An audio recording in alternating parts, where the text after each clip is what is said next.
Hey, in today's video, we're going to be going over keyword match types, what each one of them are, what they do within a Google Ads campaign, and some of my recommendations for if you're looking to generate leads for your local business, kind of what you want to do with those match types. So if you're new here, my name is Chris. I cover Google Ads and all things local lead generation. So if you want to see more videos like this, be sure to like the video and subscribe to the channel. And let me get my face out of the way here, and we'll go over some of the keywords here, go over some of the match types, and then I'll kind of walk you through what each of the different match types mean and when you want to use them. So within this campaign here, you can see I have two different match types in here right now.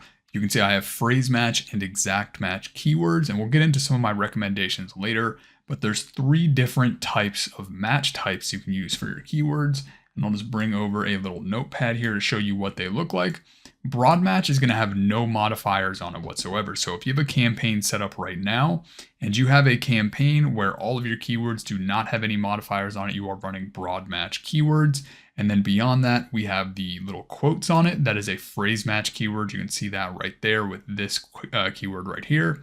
And then beyond that, we have exact match with the little brackets. So in the past, match types used to be much more literal for their titles, their meanings. So broad match used to, like the name suggests, would be a very, very broad keyword. It would show your ads for a wide variety of different things. Phrase match used to mean that your ads would only show for search terms that had that specific phrase in it, so it was a lot more tightened down. And exact match used to mean that your ads would only show for that exact search phrase. And this is why these different match types have these names attached to them, is because there used to be a different meaning to them, and that has kind of evolved over time as Google Ads as a platform has evolved. And I think one of the best ways to actually explain this even further is Google has a very helpful article here that kind of details how they function right now. You can see for this example right here, they are using the keyword furniture store. So if you did furniture store as a broad match right here,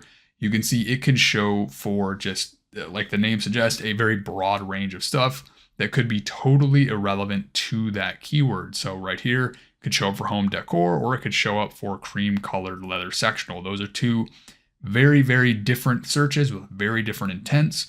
So broad match can be very, very it'll show your ads for a wide range of stuff that you don't really want to be showing up for.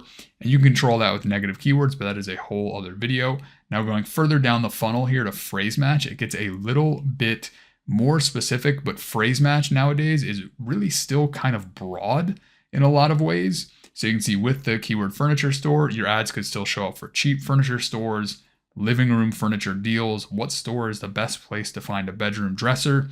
And this is very accurate to what I've seen on a lot of campaigns where phrase match keywords, you almost have to think of that keyword you're bidding on in phrase match as almost like what is the intent behind that search. So for example, if you had a keyword in your campaign that was just something like concrete companies near me, Google will obviously show your ad for that keyword if somebody goes to Google and they type in concrete companies near me, but they could also show your ad for people literally searching for competitor brand names. So Google takes that very literally in kind of looking at the intent behind concrete companies near me, and they kind of see the intent of somebody searching for another concrete company, and they could show your ad for that. So that is something to keep in mind with phrase match, is it feels very intent based, and it's still going to be very loose. So again, if you're going to use phrase match, which I do recommend using phrase match, it's going to get you a little bit cheaper traffic.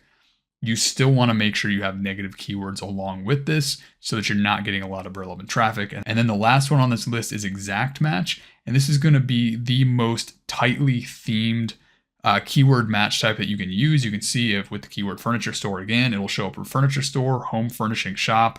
And this is pretty aligned with what I see on my end. It's not going to be exactly that keyword, but it's going to kind of mix and match and find things that have the closest kind of intent, the closest keyword match to that keyword you want to bid on, and it'll show your ads for that. Now, one thing to keep in mind with these different match types is exact match keywords are probably going to have the most competition, and they're going to be the highest priced keyword match types that you can bid on, because especially if you're running local business Google Ads, everybody wants to get that higher intent traffic. Exact match keywords like concrete contractor near me, or tree services near me, or tree services Seattle, whatever that keyword might be, people want to go after that traffic. So it's going to be the most expensive traffic. Phrase match is going to be a little bit less expensive. And then broad match is going to be the least expensive on this list. But again, the trade-off with these different keywords is the further down this kind of funnel you go towards broad match, the more irrelevant traffic you're going to get and the more you're going to have to rely on negative keywords. So like I said before, what I recommend is doing phrase and exact match.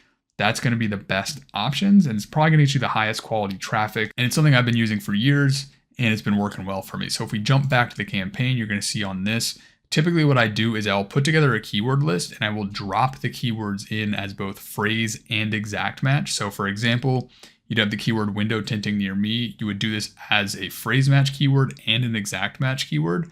And then Google will kind of figure out which one works best from there. And you can optimize your keywords, pause one, pause the other, and kind of let Google do its thing. But like I said, I would probably avoid broad match, especially if you're new, because it's just going to be a lot of irrelevant traffic. So that is a quick rundown on match types, what they are, how they work, when you might want to use them, and how you can kind of like apply them to your campaign. So if you got a little bit of value out of this, I'd always appreciate a like and subscribe. It helps the channel a lot. And if you are somebody who is the owner of a local business, you want somebody to help kind of build all this out for you, set up your campaigns, manage it, optimize it, do all the stuff that you might not want to do on your end, there's a link in the description below for a free consultation. You fill that out, it'll get sent over to me and I can see if I can help you out.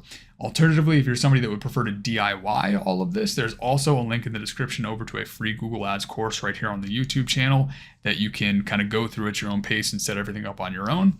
But yeah, in the meantime, that's it. Hope you got some value out of it and hope to see you in the next video. Thanks.